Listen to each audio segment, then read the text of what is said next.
I'm Glen MacPherson, and I lead the World Hum Map and Database project. I'd like to introduce you to our new beta version of the Hum Map and associated research tool. There have been a lot of changes on our website at www.thehum.info, and let's get into our new map and research tool, and I'll give you just a short demo on how they work. First things first. In the map here itself, you'll notice that there's two different types of points. There's those in red and those in blue. The red points represent those people who reported under the old survey form, and those in blue reflect those from the newer and much more enhanced data survey form. Now, on the map, you of course can zoom out or zoom in, just like you could with the previous version. And the map is worldwide, of course, and we are translating into several other languages.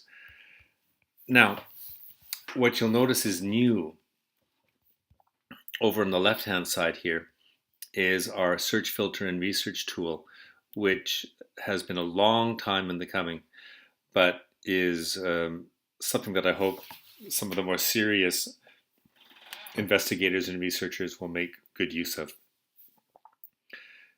Let's suppose that we're interested in worldwide hum reports, let's say near, well, let's pick a location, such as Vancouver, BC.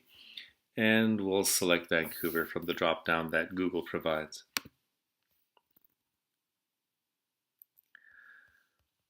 Let's choose a radius of 200 miles, which will not quite include Seattle on this view, but if we move up,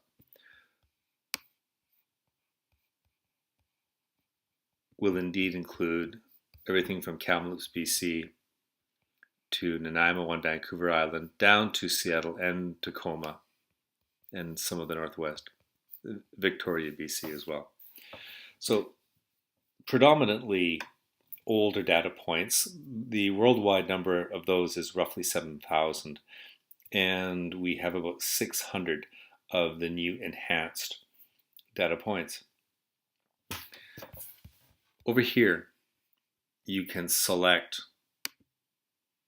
just the new enhanced data points or the larger number of original points, or both. Now, and this is the feature that I think people have been crying out for now for several years, is your ability to search and filter results based on whatever criteria you choose.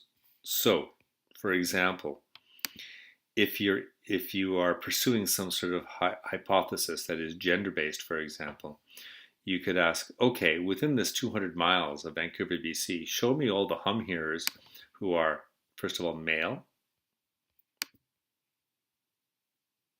right-handed, and let's say are between the ages of 50 and 75. So you may or may not find that useful depending on what your interest is in the hum map, but some people certainly will want to be using these features. Now, how do we go back to where we started? Well, let's clear our ages.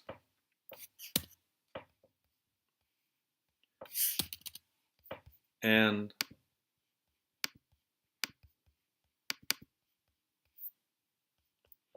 we can go back